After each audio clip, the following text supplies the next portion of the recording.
Il s'appelle Roddy. Chaque jour, il brave ou les vents pour nourrir ses saumons. Il travaille dans la seule ferme salmonicole d'Écosse qui a accepté de nous recevoir, la plus ancienne ferme indépendante. Nous sommes sur la côte ouest des Highlands, dans la région d'Ullapool. Un peu plus d'1 millier d'âmes et l'océan comme mer nourricière. Ici, du temps des grandes famines du début du siècle dernier, des dizaines de milliers d'Écossais sont partis vers les Amériques. Aujourd'hui, c'est essentiellement le trafic des ferries vers les îles avoisinantes qui rythme la journée et la nuit.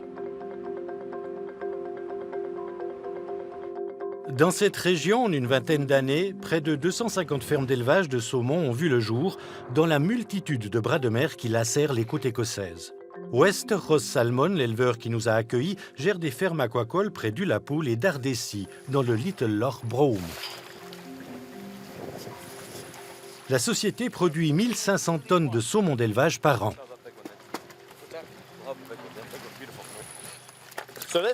Ceci est un saumon qui a été transféré en mer ces dernières semaines.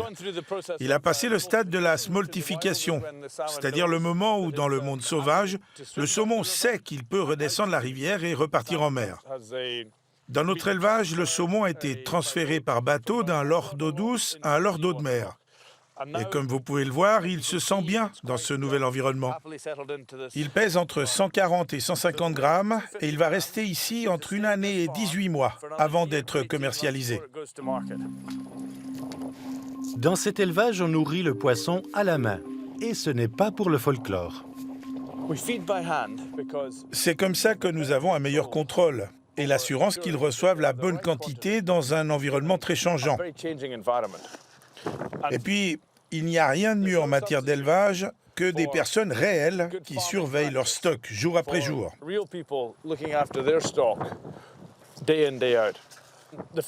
La nourriture est entièrement composée des restes de poissons pêchés pour la consommation humaine. On essaye toujours d'utiliser une ressource renouvelable. Ici, exception faite du colorant contenu dans la nourriture et destiné à donner une couleur rose au saumon, on ne recourt pas à la chimie par principe. Pas d'OGM, pas de promoteur de croissance et aucun antibiotique. Les antibiotiques, c'est un peu un mythe dans l'élevage de poissons. Si jamais on avait à les utiliser, ce serait vraiment en tout dernier recours. Sur cette ferme, en 30 ans, nous n'avons jamais eu besoin d'en utiliser. Aucun antibiotique, mais avant 2014, il a tout de même fallu recourir à des antiparasites chimiques pour lutter contre les ravages du pou de mer. Un fléau mondial qui touche quasiment toutes les fermes salmonicoles, écossaises comprises. La concentration de poissons dans les élevages agit comme un aimant sur les poux de mer. Ces petits crustacés s'accrochent à la peau des salmonidés, truites de mer ou saumons, en leur infligeant de sérieuses blessures qui peuvent provoquer maladies et infections. Mais aujourd'hui, dans l'élevage de Gilpin Bradley, on recourt à des auxiliaires naturels pour les combattre.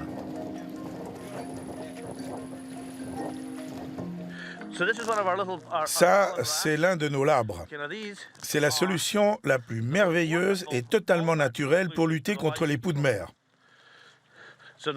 Les labres sont capturés localement, littéralement à quelques centaines de mètres d'ici. Et un de ces labres peut maintenir 100 saumons exempts de poux de mer.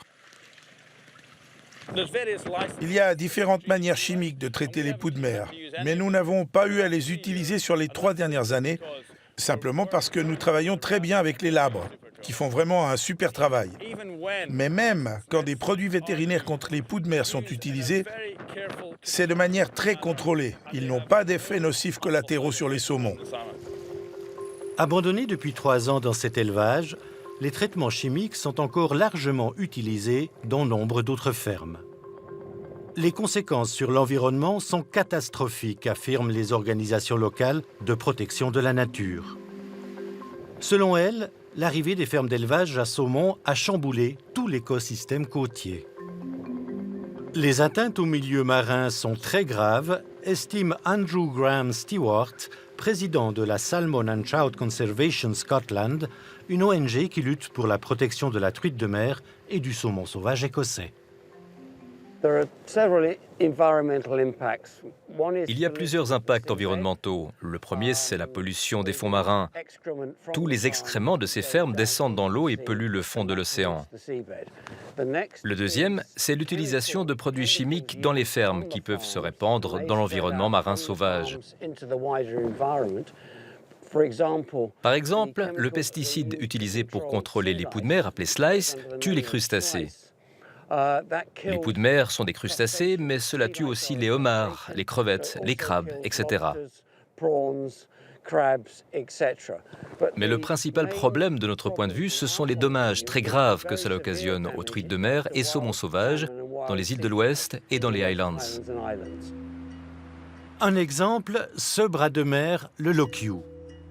Marine Harvest, la multinationale norvégienne qui détient 2/3 des fermes salmonicoles écossaises, a implanté une de ses plus grandes installations ici.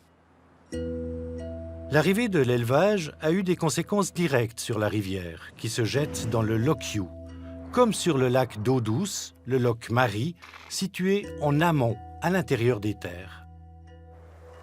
Avant l'arrivée de cet élevage, chaque année on pêchait plusieurs milliers de truites dans ce lac. Aujourd'hui, à peine quelques dizaines. Les saumons et les truites de mer nées ici descendent la rivière pour se rendre dans l'océan. C'est en passant à côté des élevages de saumons que les poissons se contaminent.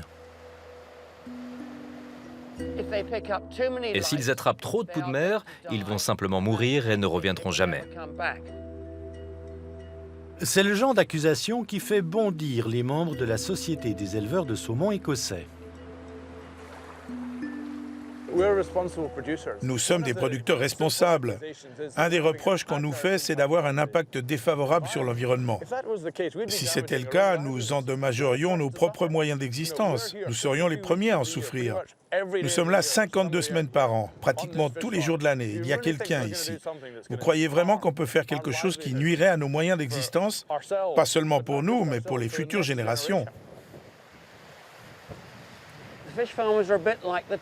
Les éleveurs de poissons sont un peu comme l'industrie du tabac dans les années 50. Ils sont très bons à nier l'impact de leurs activités. En 2015 et 2016, il y eut 41 000 tonnes de mortalité. Cela représente près de 14% du tonnage qui est produit dans les fermes d'élevage écossaises.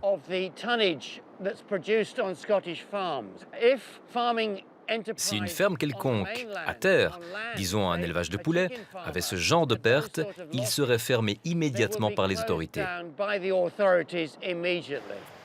Les milieux de l'élevage de saumon ont une explication à ces pertes, le réchauffement climatique. Nous travaillons dans un environnement sauvage et nous ne pouvons pas contrôler la température de l'eau de mer. Ces dernières années, elle était 15% plus élevée que les années précédentes. Donc non seulement le réchauffement occasionne d'importantes nuisances aux éleveurs, mais les pertes financières pour les sociétés sont potentiellement énormes. Ça peut mettre en danger les postes de travail dans le futur. Et on est dans une région où il y a très peu d'emplois. En Écosse, l'industrie du saumon fait vivre près de 2000 personnes. De quoi inciter le gouvernement écossais à faire preuve de mansuétude.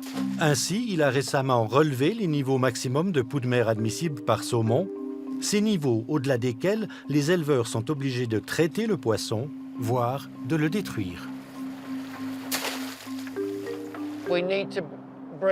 Ce qu'il faut, c'est que les fermes à saumon soient mises dans un système de conteneurs fermés et qu'il y ait une séparation biologique complète entre le poisson sauvage et les fermes à poissons, et ce pour qu'il n'y ait plus de risque de dissémination de parasites ou d'infection des fermes vers le monde sauvage. De quoi aussi permettre de retrouver des rivières écossaises aux eaux poissonneuses.